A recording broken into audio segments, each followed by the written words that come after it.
Je suis le capitaine Louis et je commande la deuxième compagnie du 16e bataillon de chasseurs à pied qui s'appelle la compagnie des Furieux.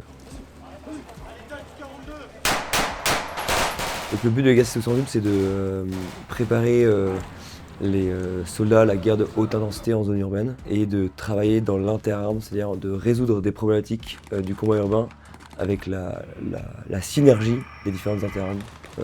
Donc le génie, l'artillerie, la cavalerie, mais aussi le renseignement. Je suis le capitaine Maxime, je commande le 2e escadron de recherche du 2e régiment de hussards. Et sur cet entraînement au Sanzub, je commandais un détachement de recherche humaine. Donc le Sanzub permet la confrontation de plusieurs groupements tactiques, français ou étrangers. Et traditionnellement, le groupement tactique qui est évalué conserve son treillis national, français ou étranger. Et le groupement tactique qui est mis en force adverse, comme on l'appelle, met un treillis noir pour clarifier les oppositions au sein de l'entraînement.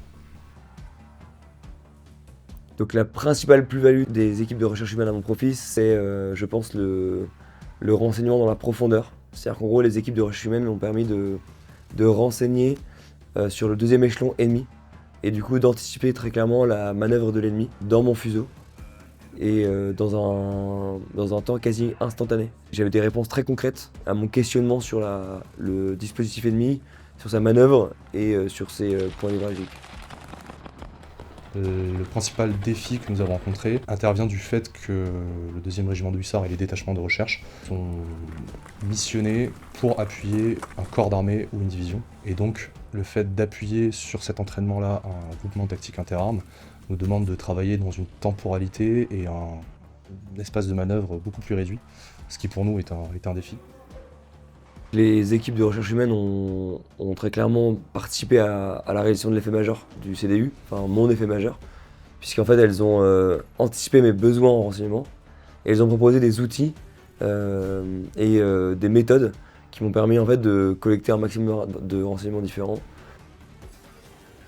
Il y a un lien très fort qui unit le 16e bataillon de chasseurs à pied et le 2e escadron du 2e hussard, puisqu'en fait le 2e escadron du 2e hussard a participé à la bataille de Sibrem, qui est la grande bataille phare dans l'histoire des chasseurs. On apprend pendant le baptême chasseur le nom des différents hussards qui se sont battus pendant cette bataille. Et donc c'est assez mythique de se retrouver au Sanzub ou se retrouver au Mali, comme on a pu se retrouver, pour remplir des missions aujourd'hui. Après 1845, Sidi Ibrahim, il y a encore des batailles dans lesquelles on travaille ensemble avec le 2e régiment d'hussards. Je pense qu'il n'y a rien de mieux que d'entretenir cette relation qui permet aussi d'unir nos forces et de trouver une synergie pour gagner la guerre et remplir la mission.